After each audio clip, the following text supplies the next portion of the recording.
What's happening, everyone in the village? I hope each of you are well and blessed. Dr. Joe here, and I greet you on this fall evening. Wow, what an amazing weekend. You guys finished on yesterday. Here we are, Sunday, about to have a great evening. Welcome, welcome, welcome. So proud of each of you who finished the process, who are scheduled to graduate. Congratulations to each of you. Want to welcome you here. I want to give a bit of the lay of the land on tonight. First of all, many of you are watching our actual participants in the process. You just finished the 40-day turn up. You just finished the journey. And we finished on yesterday. Graduation will be this upcoming week. However, there may be many of you who are family members, friends of individuals who are graduating, or maybe you've heard about it and you're here and want to welcome you. The 40-day turn up and the journey process are two of the world's greatest transformational processes that focus in on the mind, body, and spirit. Been in this lane for 10 years starting this year. And we've just completed another successful class of individuals who comprise of 38 states in the United States and 7 different countries in other areas of the world. People are from different ethnicities, religions, belief systems, and races, and we all win together. So shout out, that's what we're all about. If you are a person that you want more information about the 40-day turn up, you want more information about what this village thing is, you want more information about me, simply visit us at www.journeylife.tv. You'll see it right there on your screen.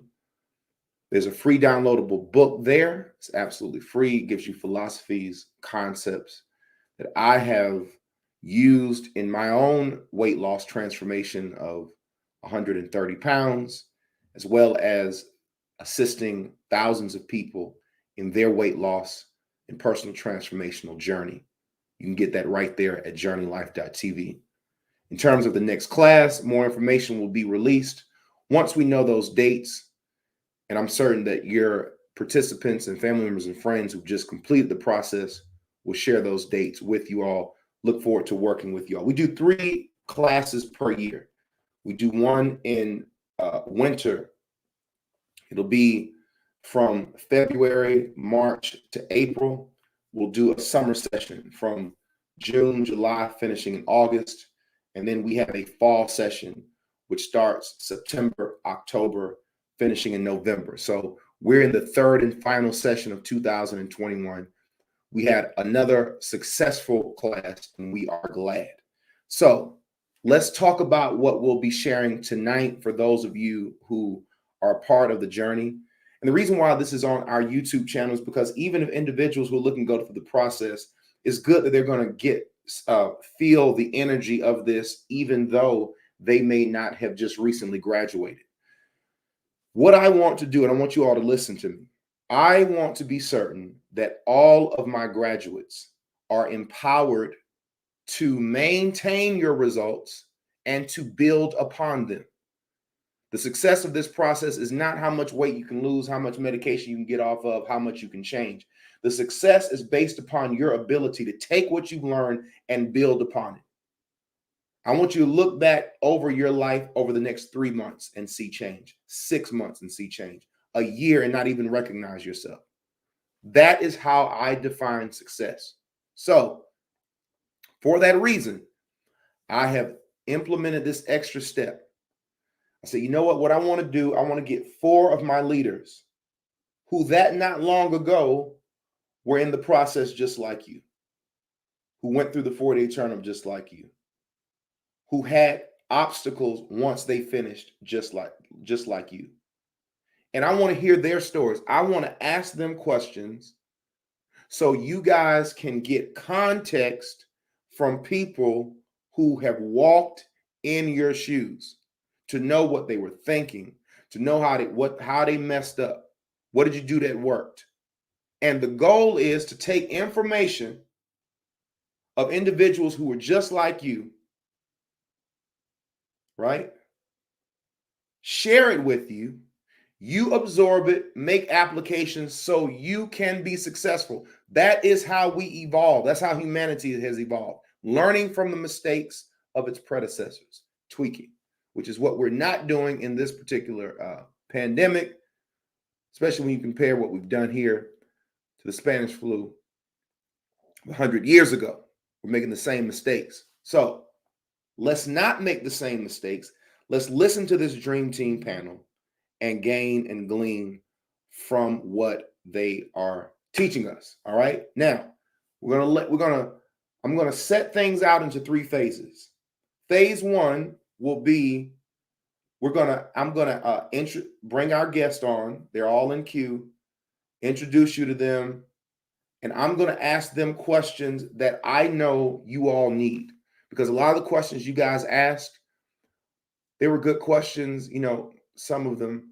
Most of them, I guess, but they weren't the type of questions that it's not the best way for us to use the knowledge of this particular panel. So what I've done is I have created questions that I know you need to hear from them. So trust me with that. After we have the conversation with the panel, we'll dismiss them, and then I'm going to answer y'all's questions. Phase 2.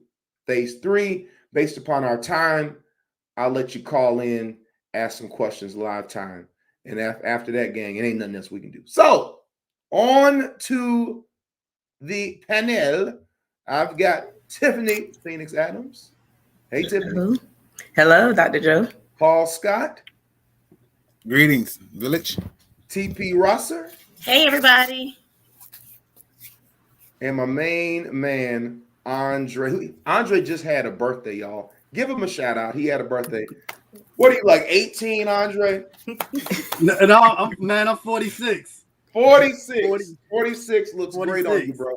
Happy birthday, man. How are y'all doing? So much. Good. Fantastically well. Great. Well, gang, listen, everybody in the village, I want y'all to look at these people. Y'all are looking at some of our finest. We've got some other great leaders as well, but let me tell you something. These 4 here are some of our finest. I asked them to be a part. They're all great individuals. I know all of them personally. Just great people that I've had the opportunity to not just know, but I've had the opportunity of watching them transform and become who they are. And that means a lot to me. So let's go around the group. I want to ask each of them to introduce themselves and tell us who you are, something about you. Tiffany, let's start with you. All right, my name is Tiffany Adams. I am living in Atlanta, Georgia, originally from Birmingham, Alabama, but I've been in Georgia since I was 14. I am a member of Delta Sigma Theta Sorority Incorporated, and also an attorney. I practice criminal law and personal injury in Atlanta. If y'all drink too much and get pulled over, this is who you need to call. Matter of fact, when I have people who get messed up, defense type of needs, I tell them to contact Tiffany. I give her the seal of approval. I have 100% trust in her legal abilities. She is a great attorney. Tiffany, tell them how they can contact you if they get caught up. Okay. If you happen to get caught up, call me at 404-507-2889. That's ATTY.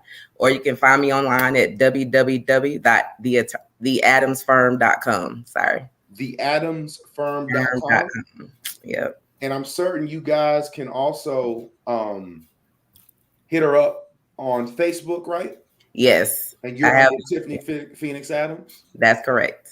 All right. Y'all can inbox her, get her information. Great attorney. Many of our members, I have asked Tiffany to help me with her. And every time she's done a great job, I 100% support her. So thanks, Tiffany. Thank All you. right, to the bottom right, hopefully Andre will get back on. Go ahead, Brother Paul. I am Paul Scott. I'm originally born and raised here in Atlanta, Georgia. I'm a Grady baby. I served in the United States Marine Corps. I pledged Alpha Phi Alpha Fraternity Incorporated. I am a technician by trade, but I do build, garden. I do everything. I was originally, and I go to my weight. I got to my height is 289. I'm right now at 215 and holding for over a year.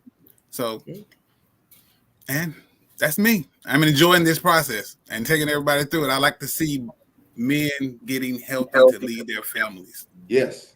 Yeah. Thank you, Paul. And then we got Miss TP.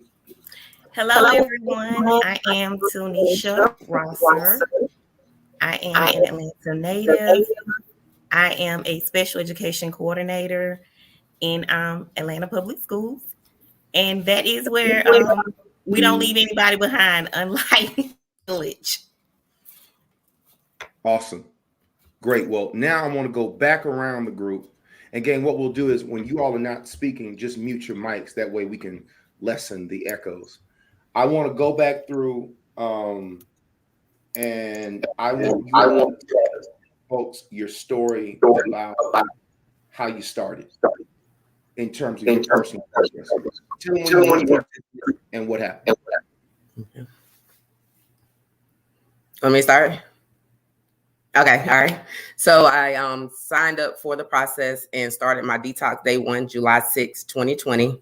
I saw the flyer on May 18th, and that was like my breakdown day moment. Had the nerve to step on the scale, and I was 375.5. Wanted to die. So I was like, Lord, how can I fix this?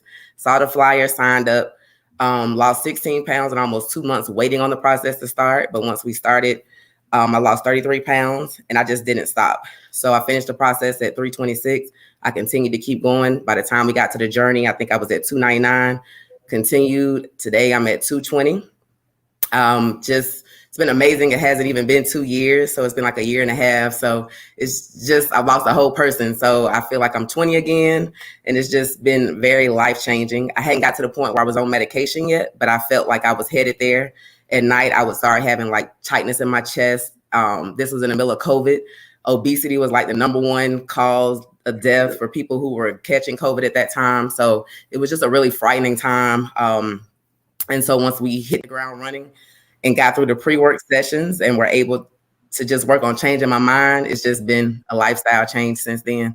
I've introduced the process to so many people, family, and it's just been great seeing that me getting healthy, being able to inspire others has just been a blessing. So it's been amazing. How much are you down now, Tiffany? 156 pounds. 156 pounds. And you went through the process originally when? July 6th of 2020. So y'all listen to that. A year and some months, y'all. A year and some months. And I've erased over 20 years of weight. So it's been amazing. All right, Brother Paul, you kind of hinted on yours, but tell us about your process when you went through. The exact date, it was probably a year ago today. So I've been in the process for a year. It started, y'all came to Antioch and did the Antioch Strong. Yes. Dr. Roya Baxter went through it and she told me about it. One of the things that inspired me is because I got 3 brothers that I hang with all the time. And I was the heaviest one out of the group. I said, nah, I can't live with this. I was on blood pressure medication. I was taking pre-diabetic medication. I was sleeping with a CPAP machine. I sleep probably like 2 hours a night.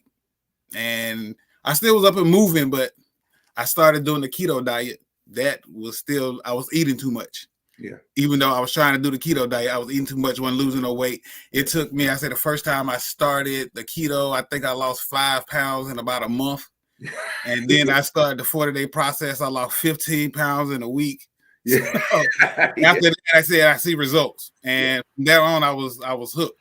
Yeah. I went from 289 to 215. Then I went through the journey process, and Dr. Joe, I guess, seen something in me I didn't, because as I was going through the journey, he made me a captain. So I was going through it, and I was leading it at the same time. Yep. So that gave me a taste for this, because before I had went into my box because I had got so big. And so I started to act shy and went into myself. Mm-hmm. But as I lost weight, my confidence started to build. So now I tell everybody about the 40-day challenge. And once you see results, you can't deny it. So I've been in this, and I done went through 3 classes and led 3 different groups, and each one of them motivate me to do it again, because when you start seeing people lose weight and you start seeing people get healthy, it's like, I know what I'm doing. Right. I got this. I try to bring more and more people in it. Yep. Because it's real and the planet's getting lighter. Right. Literally. For real. Thank you, Brother Paul. All right, TP. So I started with Tiffany July 6, 2020. I was 236. At the end of the 40 days, I was down to 213. Now I am 161. I was trying to get to 160, but the 1 pound just held on. But as Paul said, I went through the journey as well. I led a group while I was a participant in the journey too. So it was an interesting process, a great process. I've led a group. Now I'm a super leader. So I really enjoy helping the leaders empower their participants. I've told family members, co-workers, SOARs, I'm a Delta, like Tiffany. So told all of them, what to do. Not this session, but the session before. Andre was one of my leaders. He taught me some stuff that I never thought about. And I used it with these leaders, Andre, and it worked. Just to help empower their participants. The process is great. I saw Dr. Joe go through his transformation, and I was like, well, what is he doing? And I didn't even think about it till my friends started, and I was like, oh, snap, let me get on board. So this has been great for everybody. Well, you've been great, and congratulations. Awesome. Thank you. And last and certainly not least, glad Andre made it back to us. Andre, tell us when you went through and something about your experience, then we'll get into our questions. All right. So I was a game changer. Tiffany, TP, Paul, So basically, when I got into the process, it was I was 227 pounds. After I finished the process, I was down to 191. And like Paul, before the process, blood pressure medicine, on and off for like 20 years. I was taking myself off. I don't know if anybody else did what I did. I started trying to supplement my way to good health. Walmart and all them other stores know me well. I was spending money after money trying to get garlic pills and just do anything I can do except, trying to do it the easy way. And nothing worked. And when I came into this process, basically 6 weeks later, to be honest with you, I didn't know if it was going to work, but I knew that I had to do something different than what I was doing before. Got into the process, and when I started seeing the weight fall off, I mean, it was mind blowing. And it was a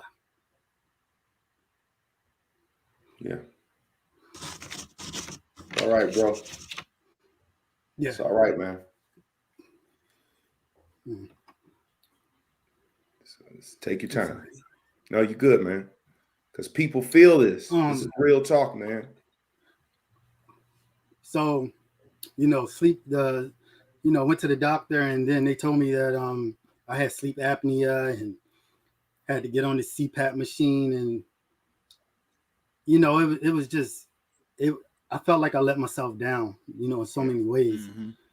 And I remember just asking God to give me a reset on my life. Just help me.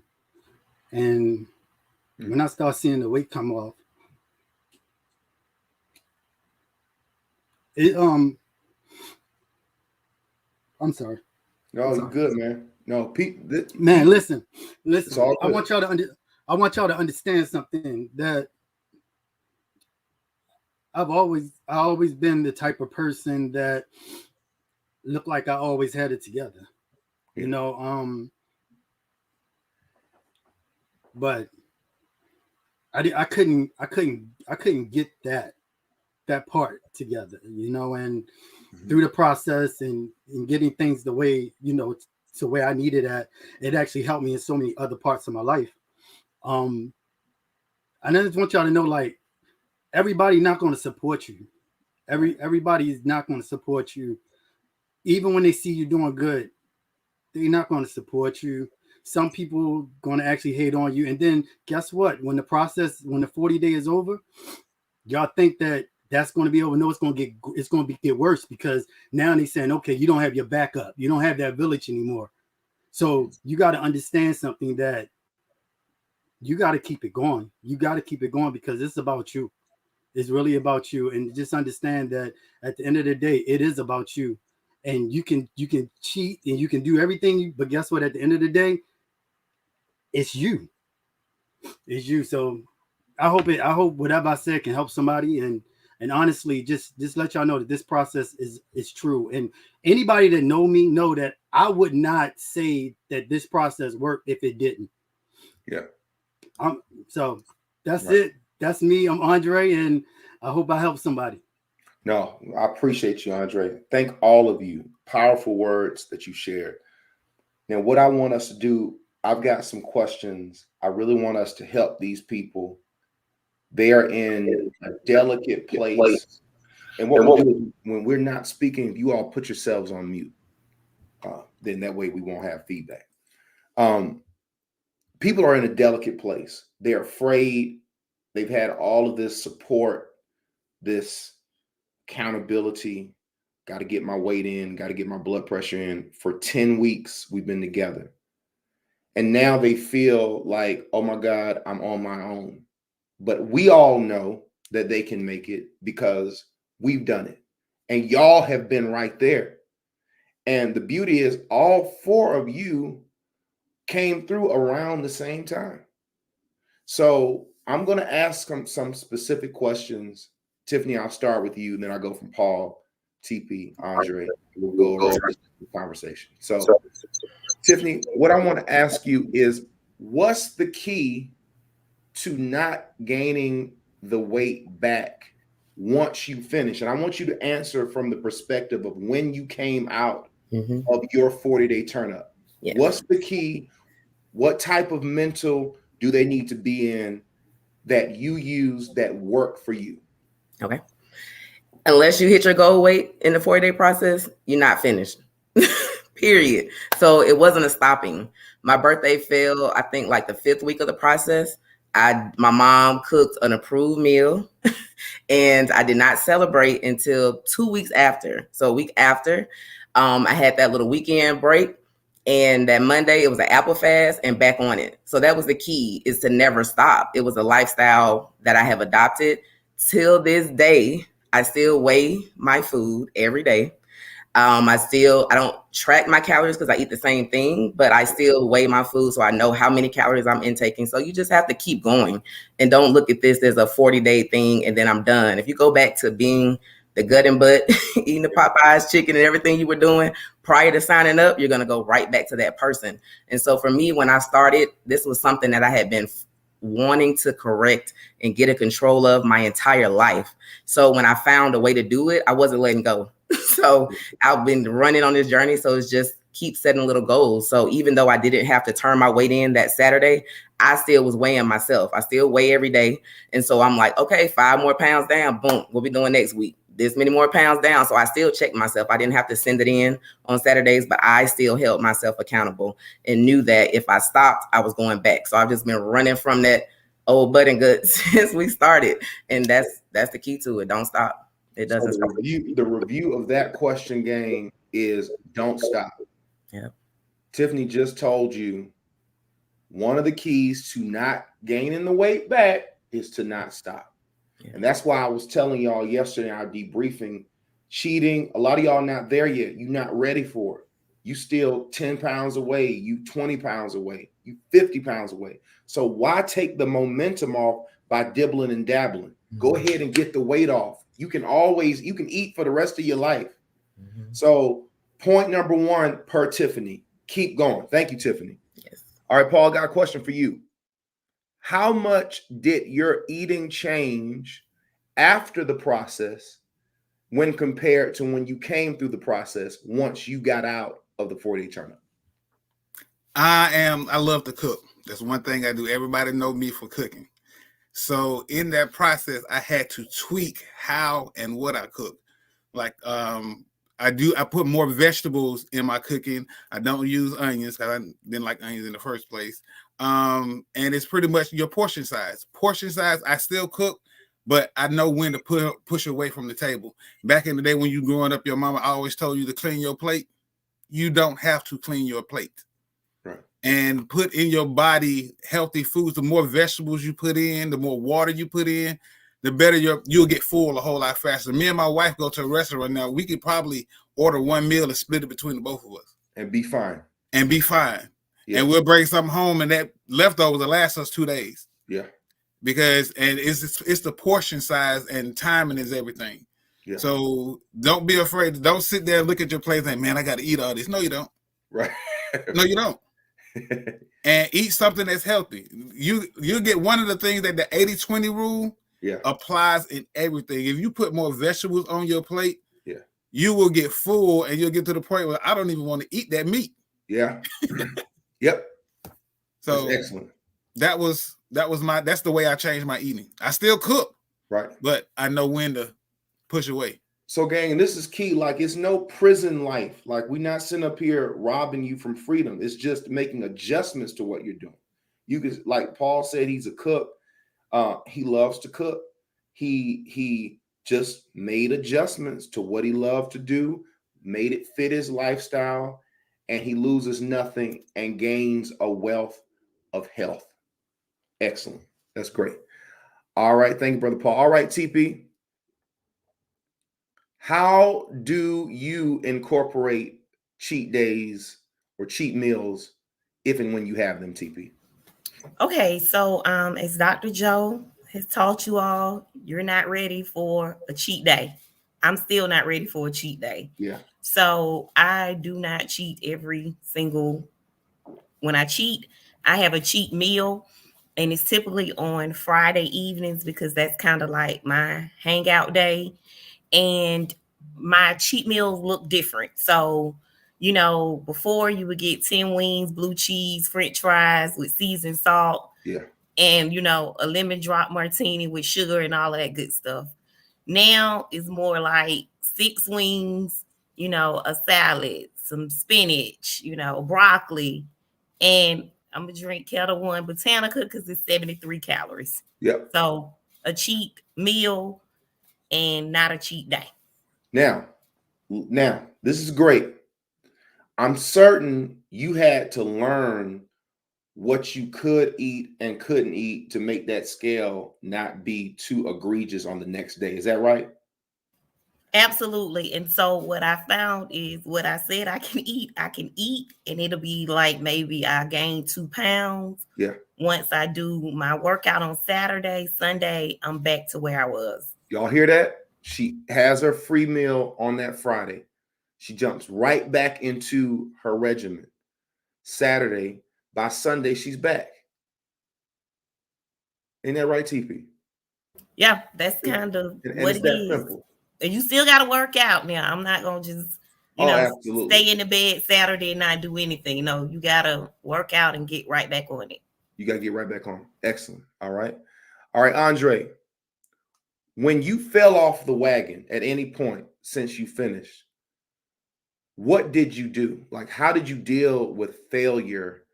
Whether it's, man, I've gained some weight, I'm not where I want to be, however you define falling off the wagon. Tell us about how you fell off the wagon and tell us about what Andre did to get back on it. All right. Take your mute up. You're on mute. I got you. Okay. So to be honest with you, the crazy thing is I really never fell off the wagon. Good. But I have had moments that I got weak.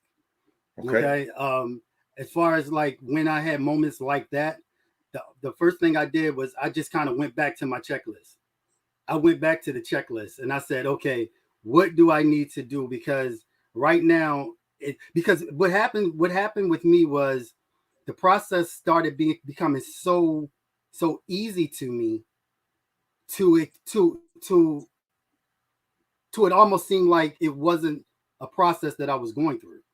Okay. So when I came to a situation where I seen things that I wanted to eat, but knew that I couldn't eat, I just kind of went back to the old Andre and how Andre looked and felt at that time. And that stopped me from even going to fall off the wagon. You understand what I'm saying? Yeah. So what I did was on my phone, since I have my phone in my hand all the time, I carried around a picture of Andre. Yes. The old Andre, right? I carried around a picture of the old Andre. And when I felt like I was at that moment where I could fall off the wagon or just do something crazy. I just went back to how the old Andre looked and felt. And that's something that I kept in my mind, because you can't forget where you came from. You can't forget where you came from. So with that being said, I just kept it in my mind, and I understood that, okay, if I do this, that result right there, this is what I'm going to get. I'm going to get the old Andre. Okay.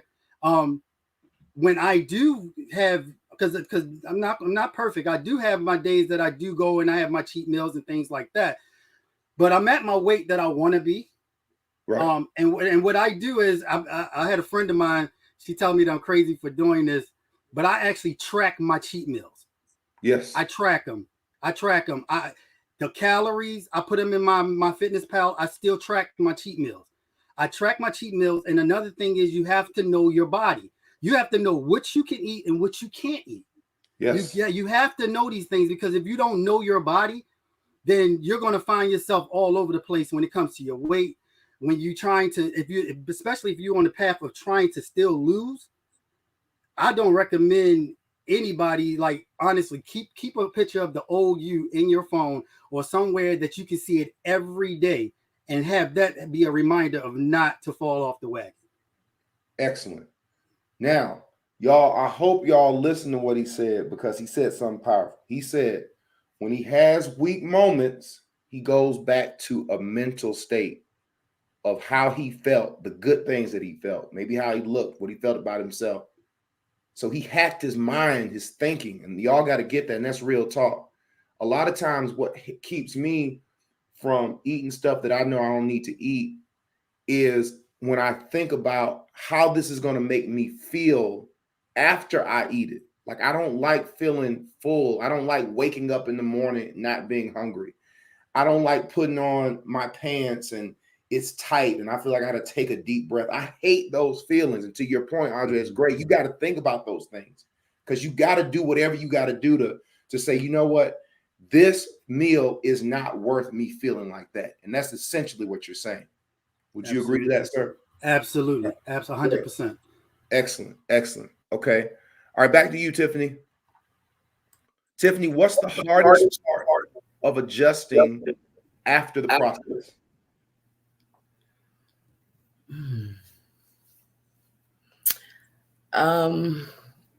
I think the hardest part is just remember to control your mind and not going back to the OU.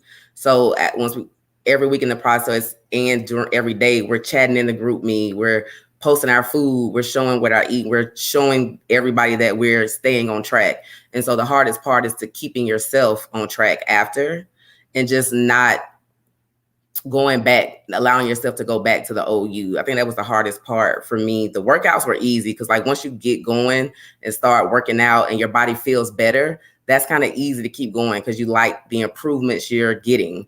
The food part, can get hard when no one's watching and you start to miss those old things. But just knowing that you got to just stay focused, remembering your why, and staying committed and holding yourself accountable was what I did to keep me going. That's great. And unlike you all putting the picture of what you used to look like, well, I done got a hot girl now, so I keep my little white dress picture on my phone. Yeah. So that keeps me motivated. So this is what keeps me going, to know that we looking real good now, so we want to keep doing that. So that also keeps me going as well. Again, listen to what they're saying. She said the same thing. It's like it's mental. Yes. When you know the grind, it's hard as HE double hockey sticks to lose weight. We all know that. Yeah. Everybody on the panel knows that. Everybody in the chat group knows that. Everybody who's come through the process. It's difficult because you're going against gravity. Yeah. You're going against yourself. You're going against all of your habits. You're completely rebirthing yourself. Yeah. Yeah. And it's hard. And so you have to stay in the game. And like one of the things with me, I like going into my closet, being able to wear anything I want. I don't have a bifurcated closet, fat clothes. I don't have that. I go in my closet, I put on what I want. So when I get weak moments, to what you said, Andre, and what you're saying, Tiffany, I'm thinking, hey, I like that feeling of going in my closet. So guess what? I'm not going to eat this cake. I'm not going to deviate from the plan that I have set for myself so I can continue to win. So that's great.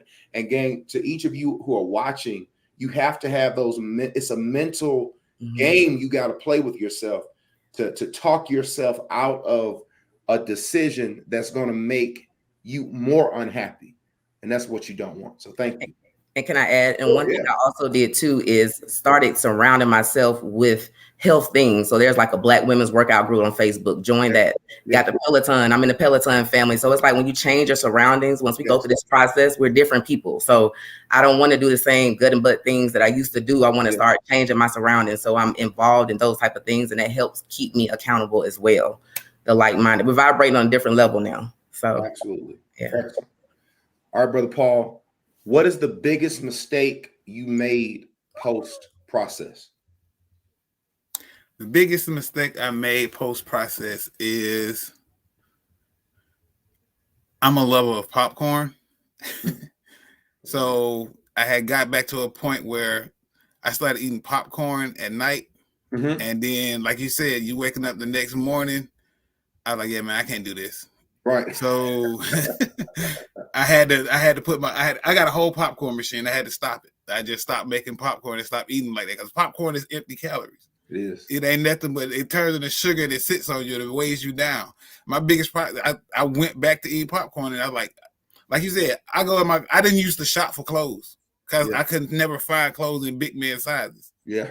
So now I go in my closet, I get a pair of 38 pants. I get 38 pants all the way across the bar. And I can, like you said, walk in my closet and pick up anything. So the popcorn is not worth it. Eating late at night is not worth it. I'd rather go to sleep on an empty stomach. I'll stop eating about 8, 9 o'clock. And before I go to bed, so my body doesn't have to digest food. Right. I stop way before it's time for me to lay down. And my biggest process is once you get comfortable and start wanting to watch a movie at night and want to get something to eat, watch a movie and go to sleep. Right. You don't need anything. Drink you some water. I keep water by my bed when I go to sleep. Right. It's the first thing I do before I put my feet on the floor. I drink water. Yep. And that keeps me full. That keeps me hydrated. That keeps me after I burn calories, after I lose weight. But my biggest thing was eating something late at night. And I said, I can't do this because, like you said, I weigh myself every day. Yes. And when I got back on that scale, I seen 2 pounds here. I was like, okay, I'm going the wrong direction. So it's just that don't do it. Don't eat at night. And that's one of my biggest things. All right, y'all, listen, because he's breaking knowledge. All right, TP, how do you handle temptations?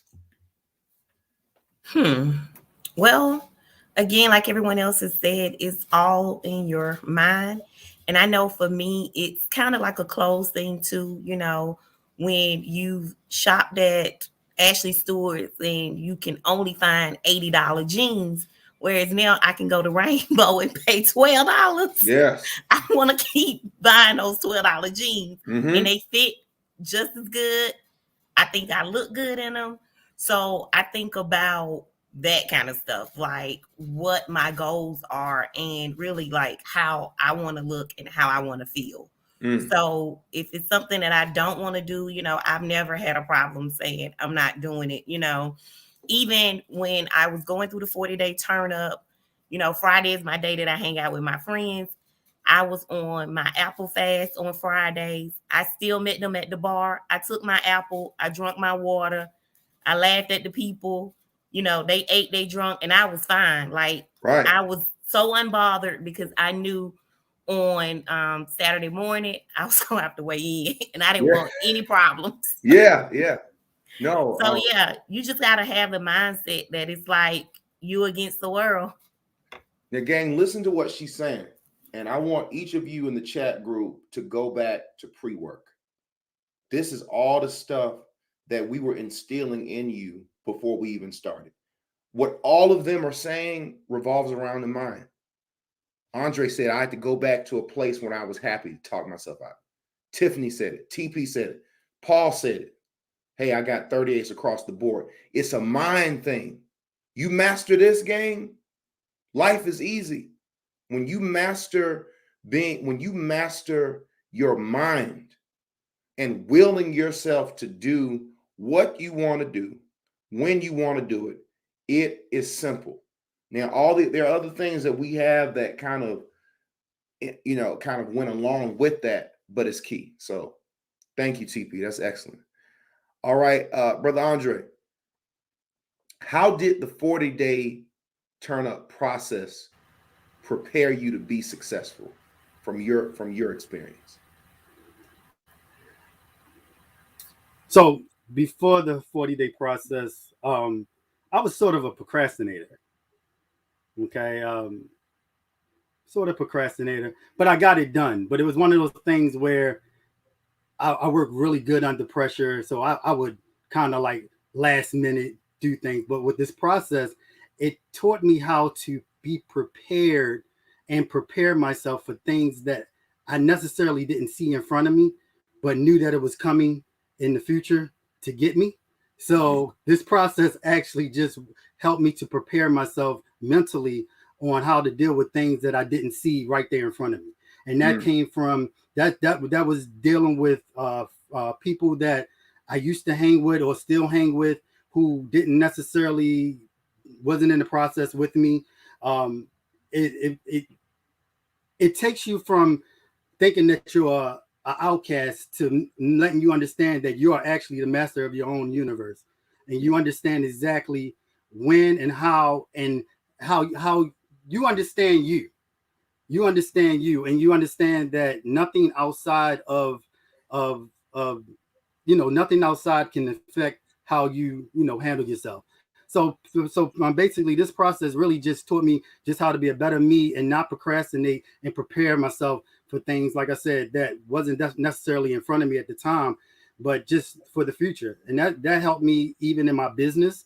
It helped me dealing with my coworkers. It helped me with just doing everything. It helped me with schooling. It helped me with so many aspects of my life. It just taught me how to now just prepare and be proactive instead of reactive. Excellent. Wow. Y'all dropping dimes. Thank you, Brother Andre. All right. Back to you, Miss Tiffany. We'll make one more round, gang, and then we'll, these busy people, so I don't want to take too much of their time. All right, Tiffany. How important is it to weigh yourself every day to be successful post-process? Very important. I still weigh myself every day because it keeps you in check. Scale doesn't lie. And it keeps showing you whether you're going in the right way or the wrong way, right? So I know if what I'm doing is working or not. I used to, I kind of like my team, I'm just got through leading my last team, and I'm like, don't wait to Saturday to be surprised on how good this week was. Check yourself daily. So I know whether a new food I introduced today affected me. Like, it really does show up instantly. So that is the only way you can stay in check, is to weigh yourself daily. So I still do. And it's been a year and 4 or 5 months, and I still weigh myself every day so I can keep those checks when I have my cheat meals, because I'm not at the point where I do a cheat day. If I do on vacation, it's bad. So I have a lot to get off. So you have to hold yourself accountable. Like you said yesterday in the debriefing, if you cheated yesterday, you should have waited this morning so you know the effects of it. So you know where you got to go to get back on track. I know if I cheat and it was only 2 pounds, okay, that's pretty good. I know I don't have to go as hard today to kind of get back on track. But if I get on the scale and it's 5 pounds, that means it's an apple day and an hour of cardio to get back on track. So you have to weigh yourself. You can't guesstimate. You can't just kind of go how your clothes feel, because you can have about 10 or 15 pounds in a size. So weighing every day is important. Excellent. Thank you, Tiffany. That's powerful. And I mean, it's just real talk. Gang, if y'all are listening, 2 things you're not going to be able to get away with. You're not going to be able to get away with not weighing yourself. People who gain weight back, the first thing, it's impossible to get on the scale every day and continually gain weight. Because in your mind, if you're weighing yourself, you're gonna say, "Oh, I cannot stomach getting bigger every day," and in your mind, it's going to click. So a lot of people try to hide behind their weight by not weighing yourself, because you don't want to own what you've done. So I cannot stress enough: weigh yourself daily, and that's why. Because once again, that's the accountability that each of us need. So that's great. All right, Brother Paul. Sir. How long after your process, like when you finished, how long did it take for you to get the comfort level to where you said to yourself, you know what, like I can do this? Like, did it take a week? Did it take a month? Like, when did you feel post process, I can sustain this? Like, talk to us about that. Dr. Joe, I'm gonna be honest. Okay. After week 2, Yes. I was like, I can do this. When I dropped 15 pounds, this was after the detox, and I was still losing weight. Yeah. After me trying to lose weight for months before that, and I lost 15 pounds in 2 weeks. Yeah. My whole thing was, I can do this. This is easy. When you told us to do a fast day, my fast day was okay. I just finished not eating for 2 days. Yeah. So that fast day was nothing. Right. Even when I told my group, I was going through it with my group, and they were doing the fruit fast. I said, I'm doing a fast. I'm just drinking water. Because that makes me feel lighter. That keeps weight off me. So my whole process, every week I go a day without eating, period. Yeah. So I was sold after 15 pounds. So post-process, I was already there. Even that was just, and I said I could do, once I started losing, when I went from a 5X to a large shirt, and the process was done when I went from a 52 pants to a 38. I said I can do this. Right. That was no turning back to just going to get Popeyes and eating out every day. And like I said, I love to cook. Yeah. So, and all I had to do is tweak what I cook and tweak how much I eat. That was simple. I was sold after 15 pounds. Y'all, and that's just me being honest. Hey, I'm glad. No. And I'm glad, because what people have to realize, y'all don't have to be afraid because you're already doing it. You got to take the mental barriers off of, oh my God, I got to be in the group. No, the group isn't doing anything. You are doing it. So take the barriers out of your mind thinking that I have to be in the 40 turn up to get results. I have to be in this village. No, you are the village. You don't need, I try to teach y'all so well to where you don't need me. I don't want y'all to be a crutch on me. I don't want to be someone who is taking advantage of people, just like the dope boy on the corner, that you got to come to me to get the product. No, I'm going to show you how to fish and catch and cook it yourself. And then you go, because that's what people need. And why else would I be in this position trying to pander myself? I don't believe in that.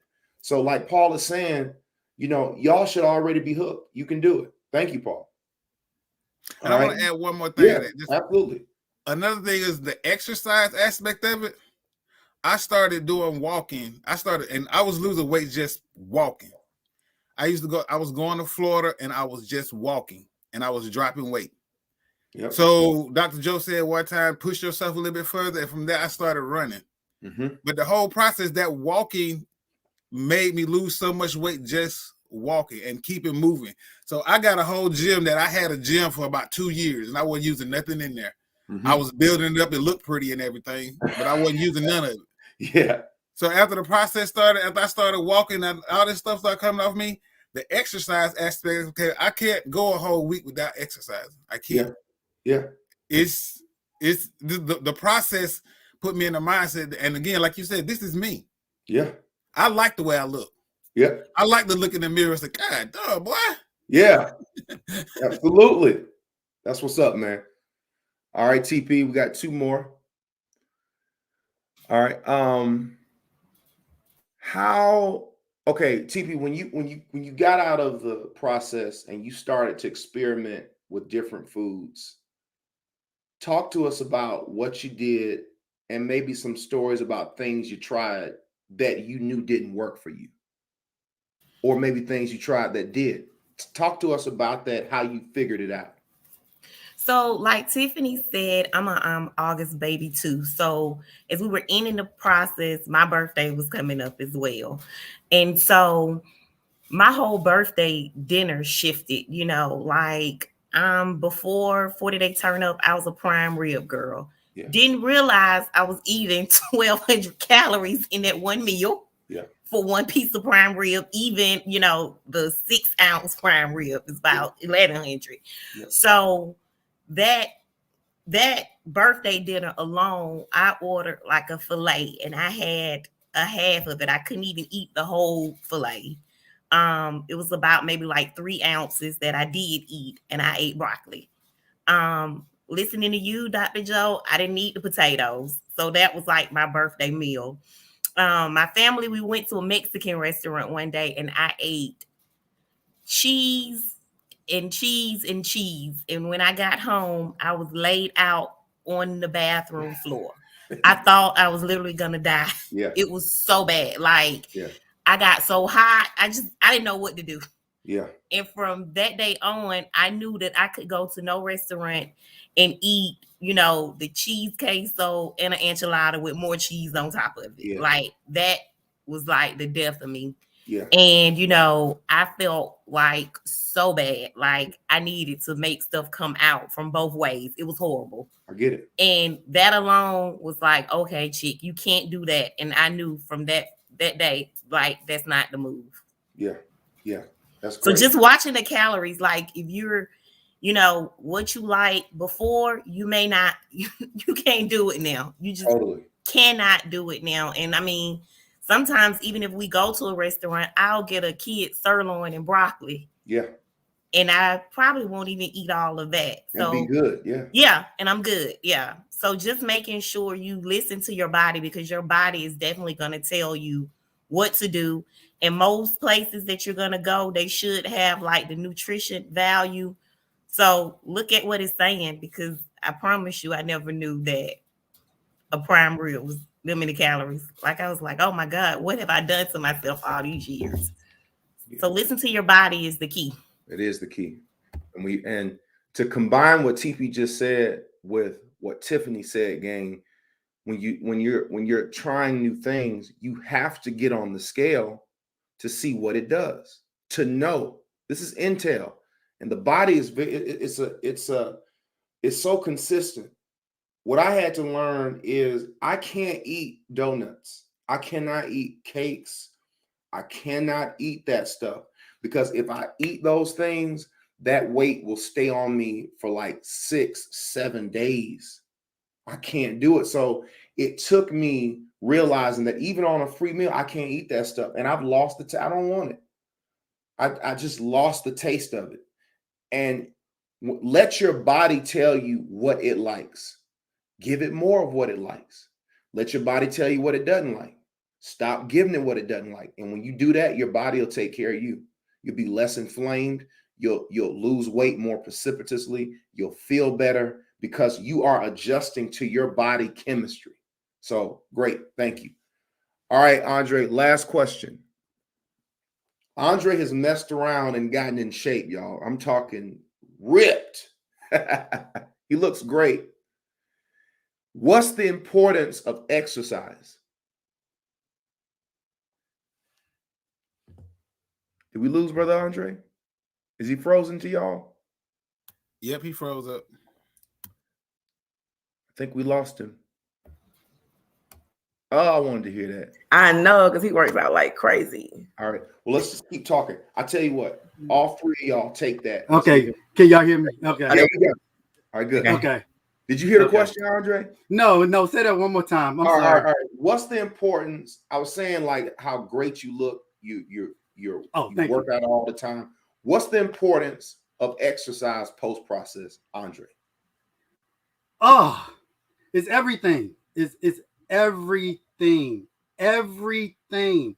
Now, granted, the exercise is about 10% of it, but the eating is still about 90% of it. Okay.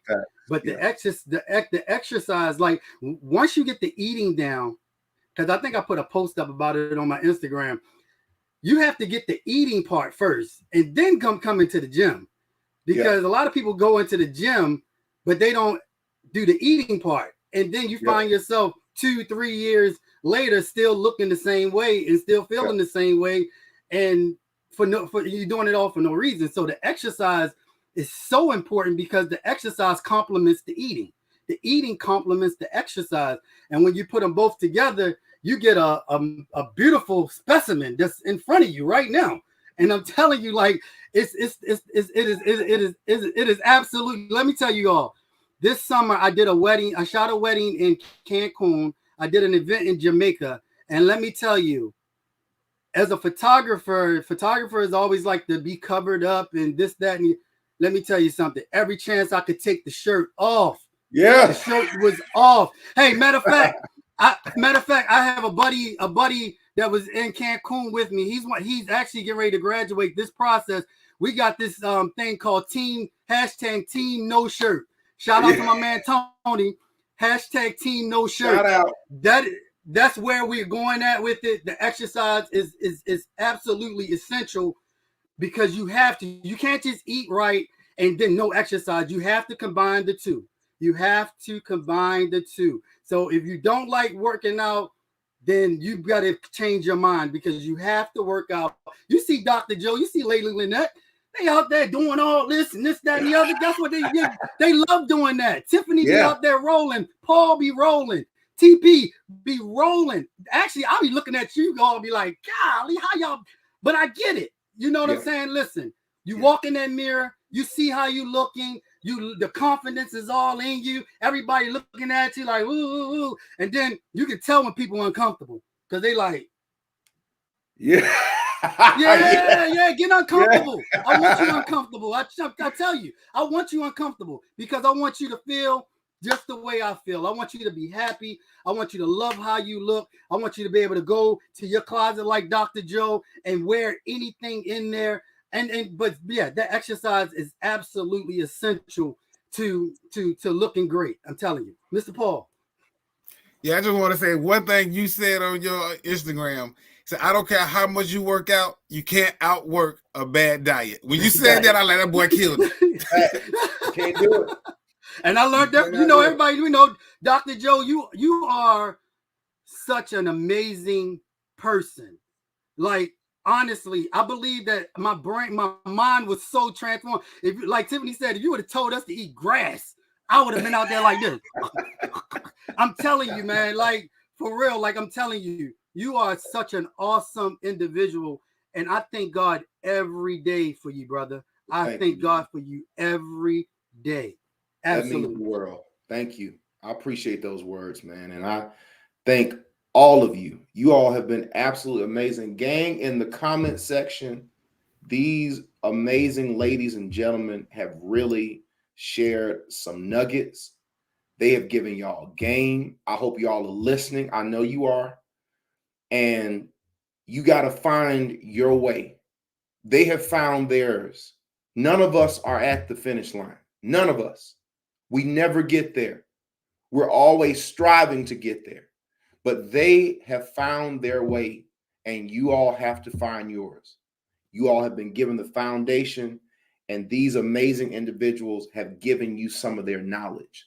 So Tiffany, Paul, TP, Andre, thank you all.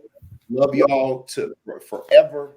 Yes. And thank you for being part of our panel, and thank you for your time. Thank you, Dr. Joe. Shout out to you, Weight Snatchers. All right. Thank y'all. All right. And okay. Excellent. And then all right. Excellent game. Wasn't that a great panel discussion? Show them some love in the comment section. Thank you so much, Tiffany, TP, Paul, Andre. I mean, we laughed, we cried, we joked, we were serious. What a great conversation. That's like the quickest hour ever. Ever. Shout out to them. So let's go to part two. Part two of my discussion, I want to go over some of y'all's questions that y'all asked. Shout out to my team, Ave, Anita, D. Vanderberg. They went in the groups, got these questions for me, put them on a PDF, and I'm able to read y'all's questions and answer them, give you different layers. Is it okay to start back on my calcium and collagen supplements? Yes, that's fine. If you got supplements that you want to take, feel free to do that if you feel good about it. Will I need to continue taking vitamins even once I reach my goal? Yes. Vitamins should be an ongoing part of our diet, health, and wellness. It's going to be quick fire, gang. I'm not going to take a lot of time because I'm going to let y'all have the opportunity to hit us up. What are your thoughts and advice on using the 40 turn-up principles to transition to a keto and paleo lifestyle? The ketogenic diet is not a superior diet than what you're eating.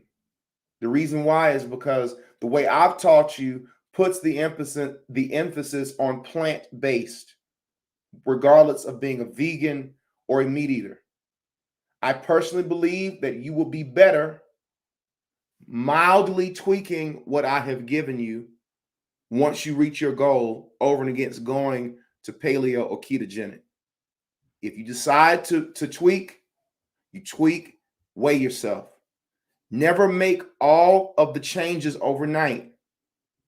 Look for foods to see how you respond to them so you can know, all right, this is what I did differently, and I know this is the reason why I gain weight or I'm not feeling optimal.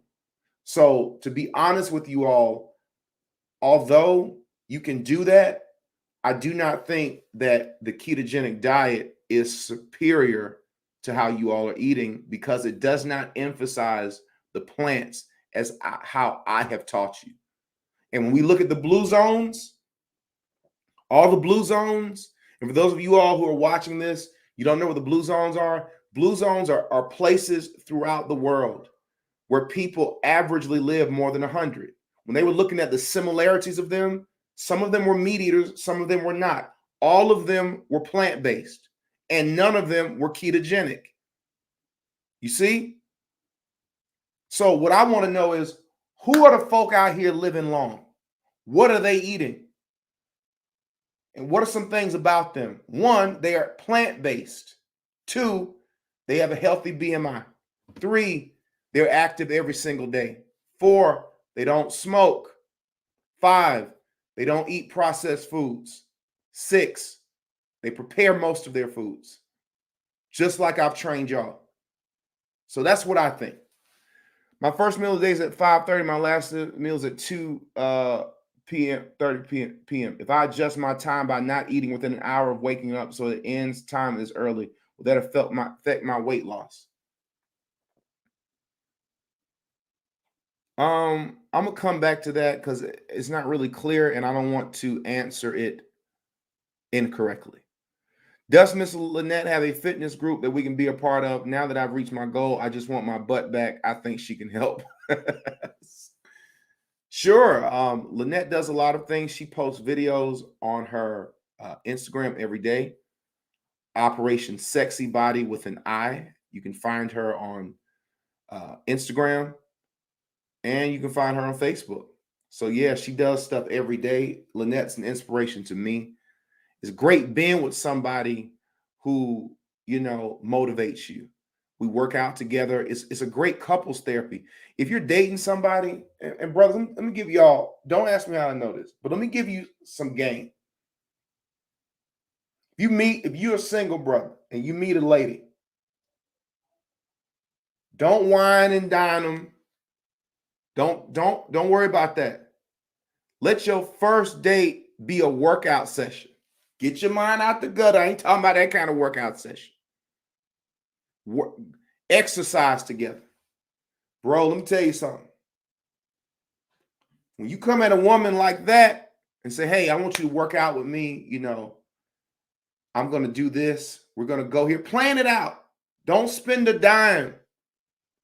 I'm telling you, you'll have the best date ever. Free game from your boy. From your boy. Now, you'll know the ones that ain't no good because the one be like, oh, that, listen. If you meet a woman and and she agrees to go out with you, and you tell her, hey, I would love for you to work out with me. Let's do this. Let's walk up Stone Mountain. Or let's take a hike. Let's let's whatever. That's going to tell her this man cares about himself. This man wants to be healthy. This man cares about me. And this man is coming at me different. Brothers, I'm telling you, this free game. Like, really, you can go to the restaurant anytime. Try it. It's free. You ain't got to, you don't have to do all this.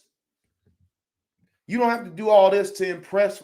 Listen, women love when you thinking, brothers. They love that. When you coming out the box,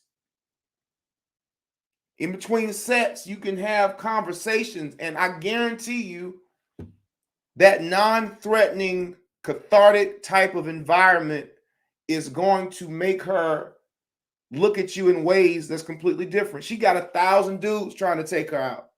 She got 1,000 dudes trying to wine her and dine her. She got 1,000 brothers trying to do this, but you coming at it different, bro. You always stand out. Don't ask me how I know. Don't ask me how I know.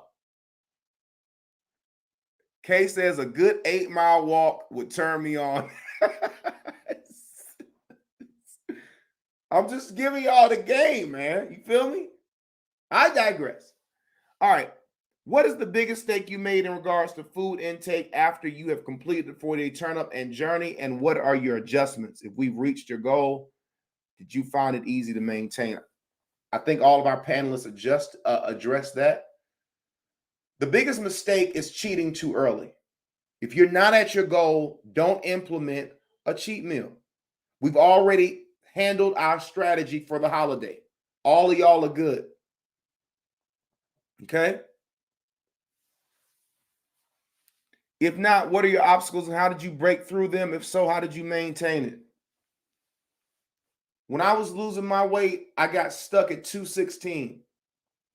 Couldn't get past it. I went to the checklist that I've given y'all. What I realized is I was eating too much and I was incorporating too much dairy in my diet. Took the dairy out, stopped eating yogurt, cheese, cream, or anything that had dairy in it. Tapered my calories a bit, fell off, and I started going back down. But the only way I learned that was by weighing, exploring, learning, adjusting, weighing, exploring, adjusting.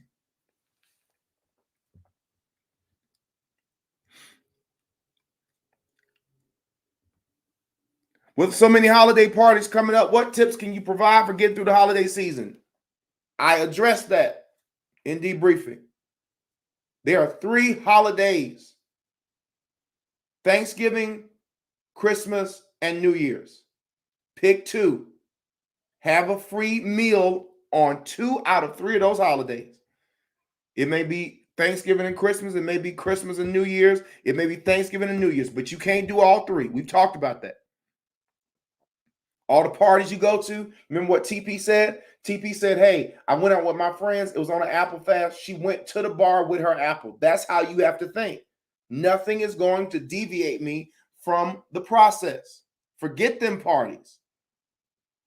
Forget them gut and butt Christmas parties. Y'all feel me? Forget them. Stick to your process. Stick to your plan.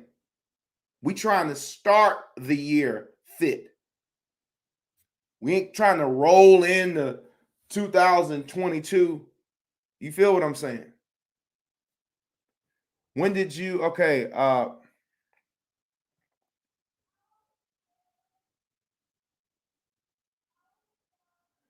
when did you start strengthening exercises? I started lifting weights. I was lifting weights all through losing weight, but I wasn't deviating from cardio. The reason why I emphasize y'all with cardio is because you're talking about people who are traditionally sedentary. So a person is not going to, most people are not going to spend 45 to 50 minutes on cardio, and then another hour of lifting weights, especially if they're individuals who are not accustomed to that. I played football my whole life.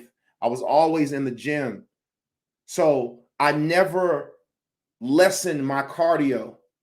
I was always lifting throughout the whole process.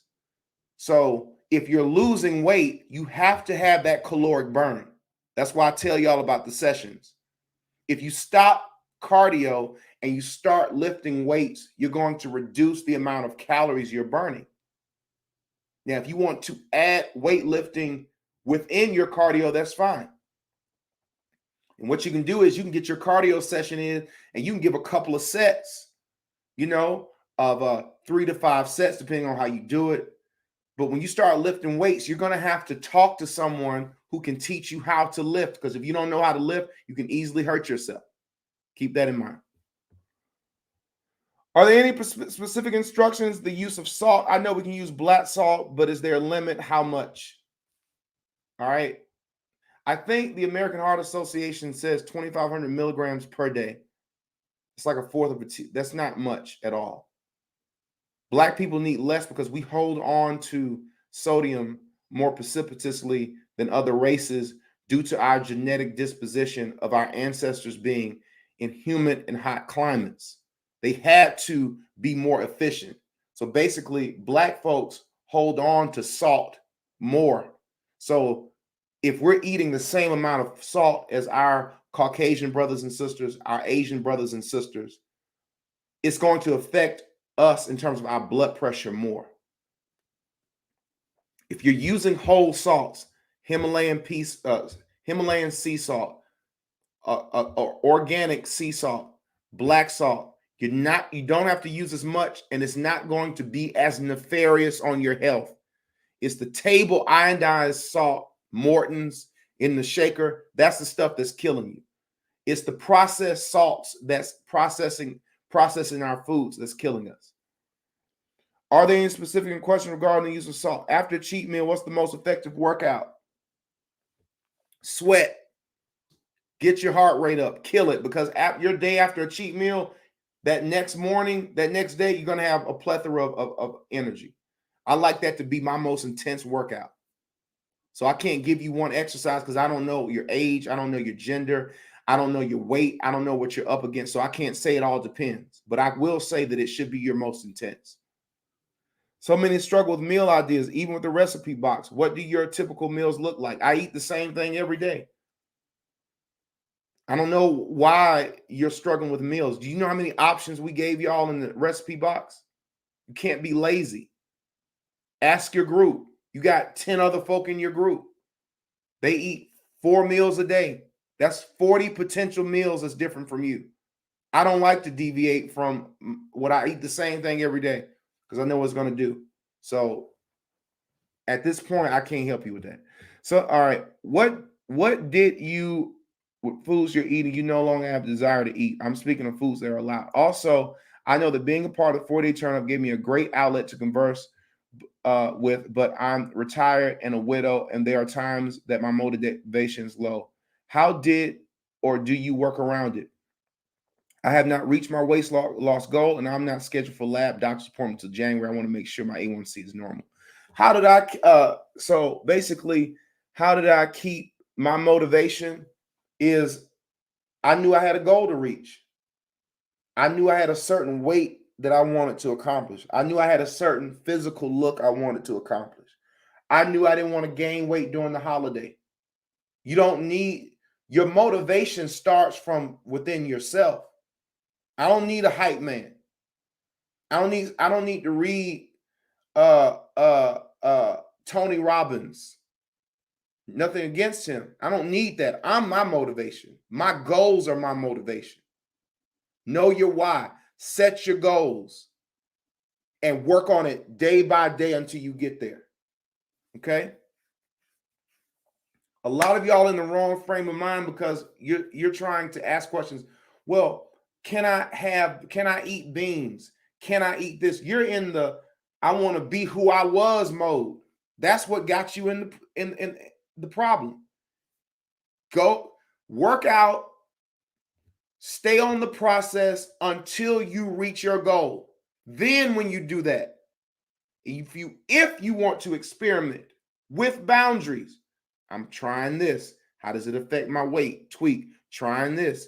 See how it affects my weight. Tweak.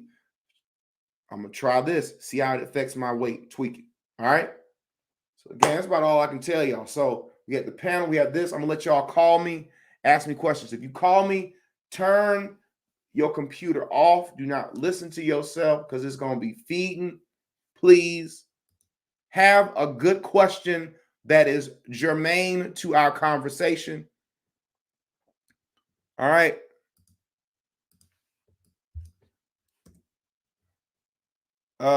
Let me see if I can. What you know about rolling in the deep? I love that little song.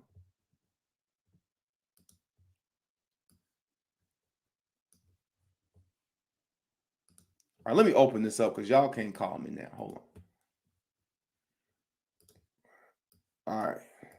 Give me a call. Turn your mics off.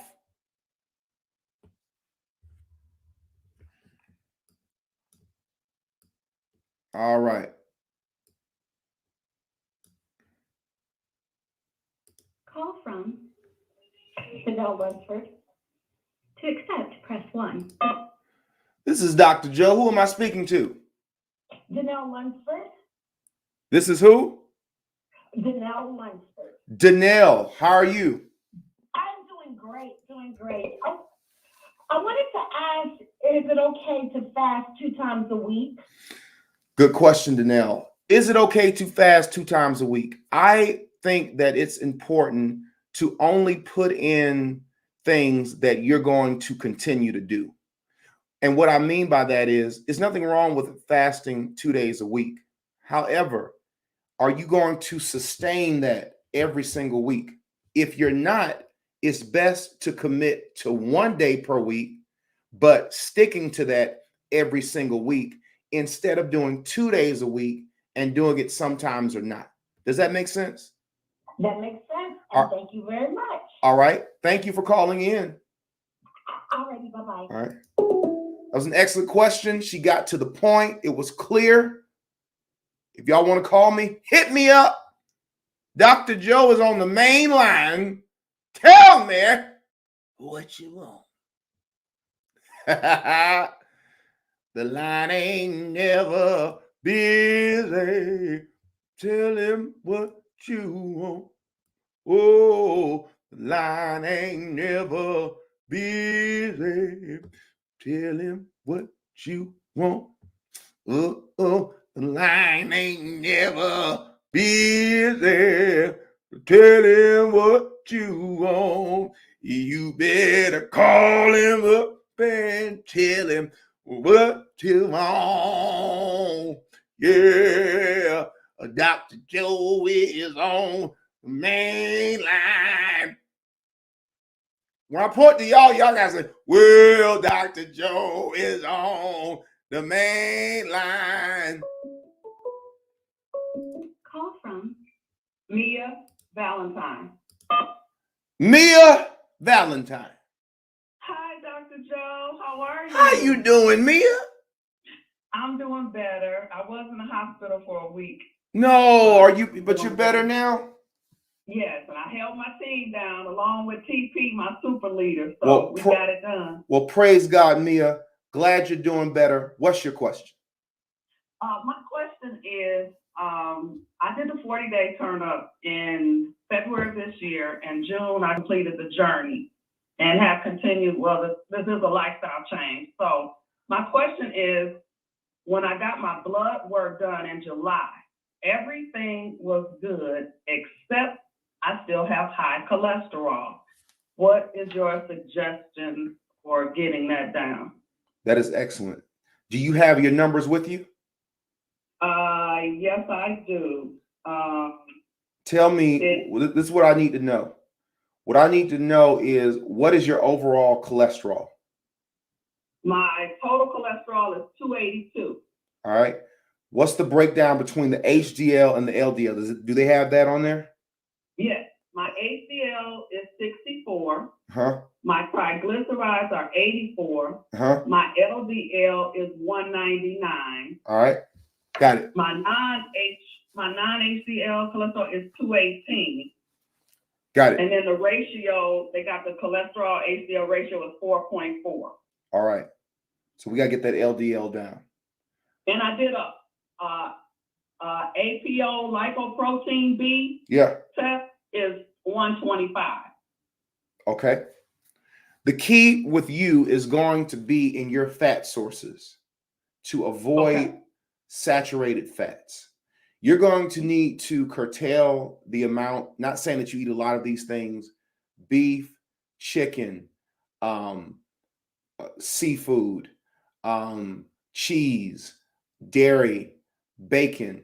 You're going to need to move towards more unsaturated fats, olive oils, healthy nuts, seeds.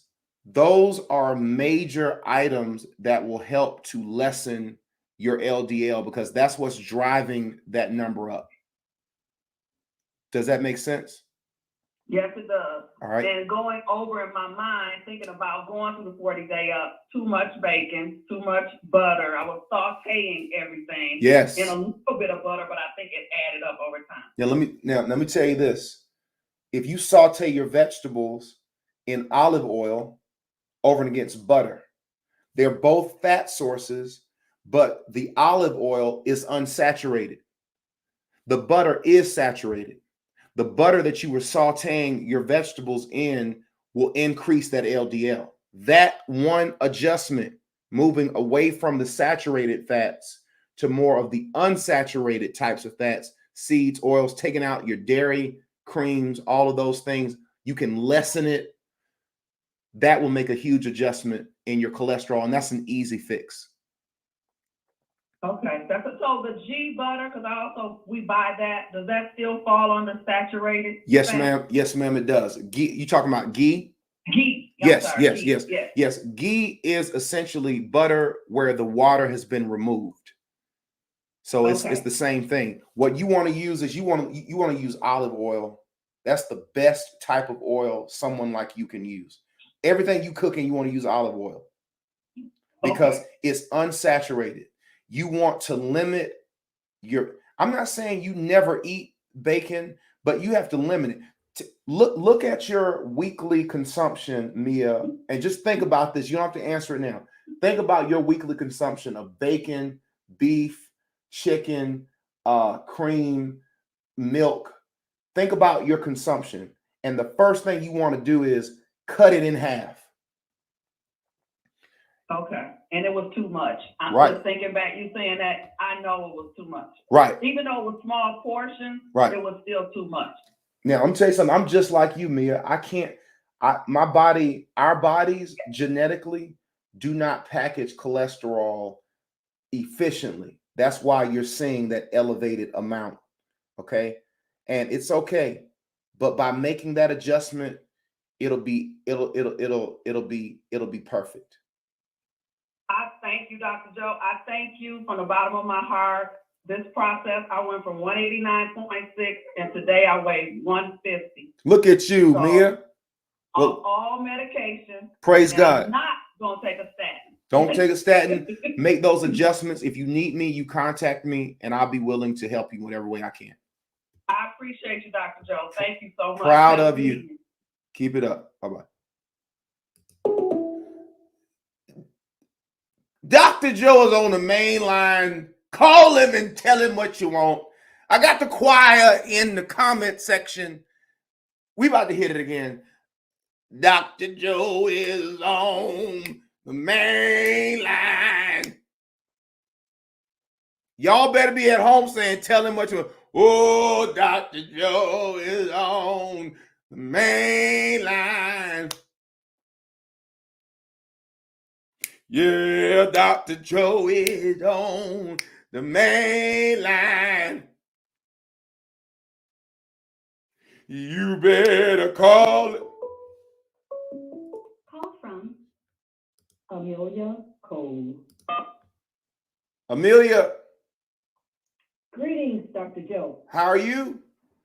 I am doing wonderful. Thank you, sir. What is your question? Glad you called in. Thank you. Well, I am going piggybacking off what the young lady just questioned you about when it comes to the cholesterol. I've lost 102 pounds, but each time I went to my doctor, the LDL continued to increase. Yes. I did some research, and I told her I was not getting on the statins. I'm doing what I need to do to get it down. The only high fat source that I could think of was the salmon. I eat lots of salmon. Okay. But I saw that Priscillium, and I'm maybe pronouncing that wrong, husk, would help lower the cholesterol, the bad cholesterol. Do you have any information on that? Yes, and it's amazing that you're asking this question because for our next session, one of my master classes is going to be on this very subject, teaching people how to read their blood work and how to interpret it. Because a lot of times, do you have your blood work with you? Yes, sir.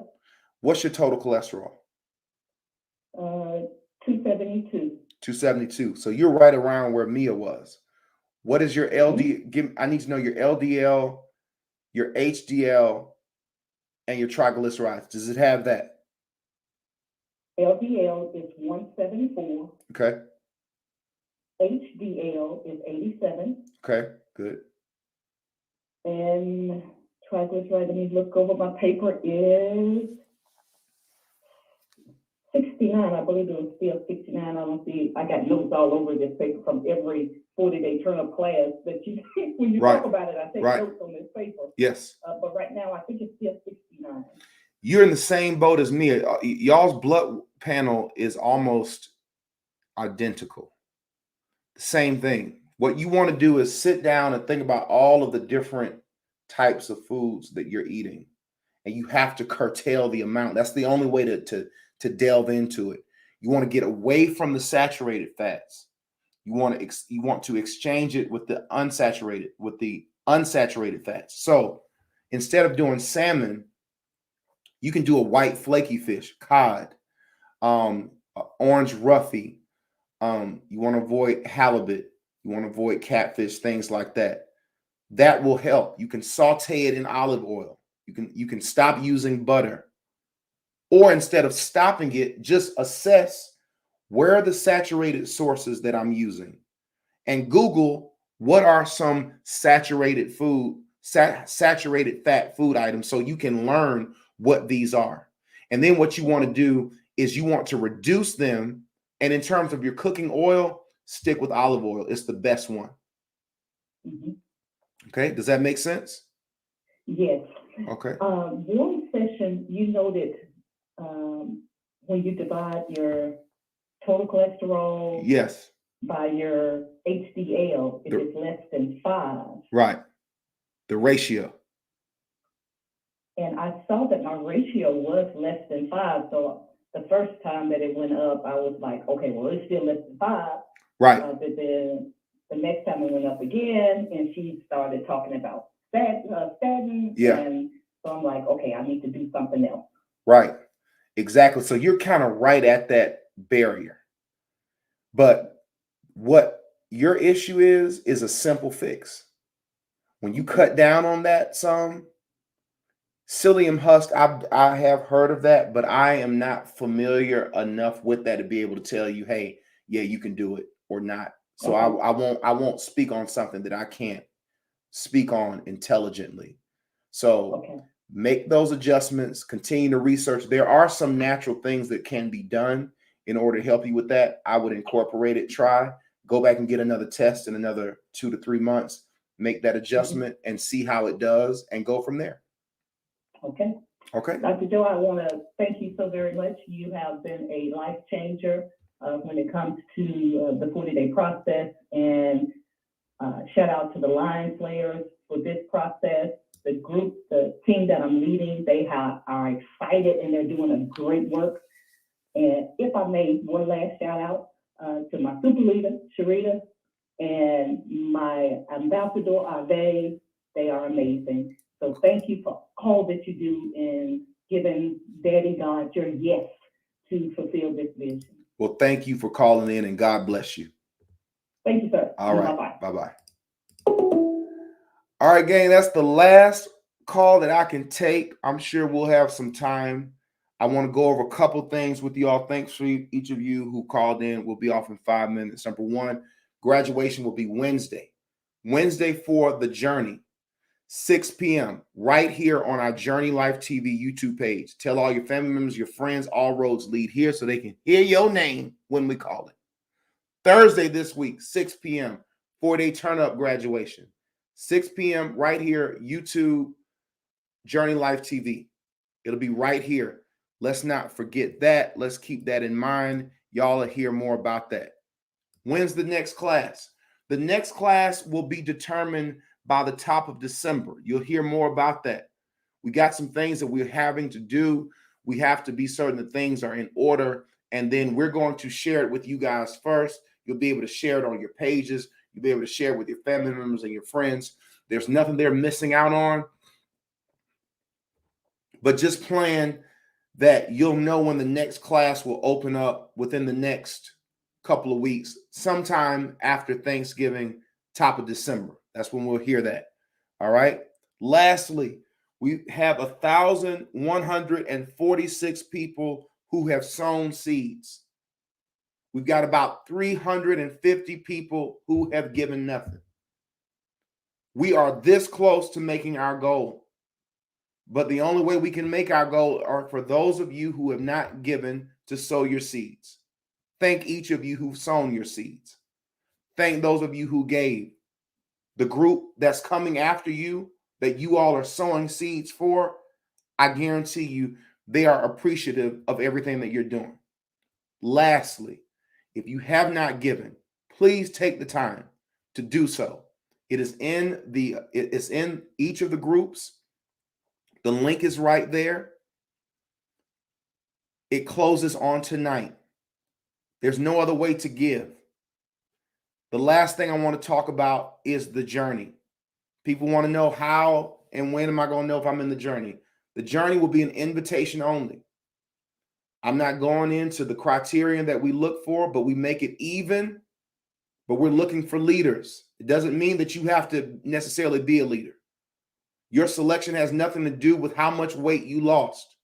There's certain criterion that we're looking for. You'll be extended that invitation. People who do not give will not be considered to be a part of the journey. We've always done this. And the reason why, what you got to understand is my leaders come out of the journey. People who are walking shoulder to shoulder with me to help me save and salvage our community are journey graduates. I do not want anybody in the capacity of a leader who has not sown into the process. Maybe you got a problem with that. I don't care. But think about it. If you had an organization and you were looking for leaders, would you want someone who gave nothing to be a leader for you in that organization? Absolutely not. Well, Dr. Joe, why didn't you tell me this? Because I don't want you to give just so you can be considered to be a part of the journey. Keep your money. I don't want it. I'm more about people who want to invest in this village because of the value it has brought you and because your willingness to want to help somebody else. There are folk all over the internet paying hundreds of dollars for a one-day seminar. And I've been working with y'all for 10 weeks. And you can't sow $100 seed or more? Think about that. 10 weeks I've been with you. Consistent. When I was on vacation, when I was on sabbatical, grinding. When I was sick, grinding. Me and my leaders, grinding.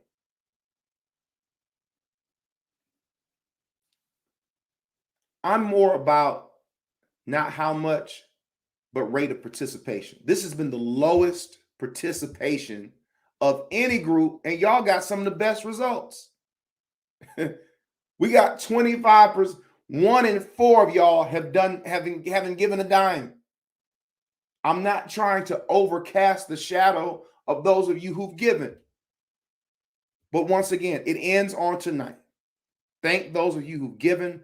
Thank those of you who've made contributions into our journey. We're going to be all right because this is bigger than all of us. This is in God's hands. But I need y'all to step up to the plate, sow that seed. Let's continue. Love y'all. Y'all not going to see me in the morning. I got to recharge. I have to assess. I got to get ready for the next group. But I can't wait for our celebration on Wednesday for our journey participants and Thursday for our 4-day turn up. I hope each of you are going to have your face in the place. Love y'all. Have a great night. And shout out to my cast and to my team and to all my leaders. What a ride we had. Love y'all. Until next time, be well and be blessed. And I'll see you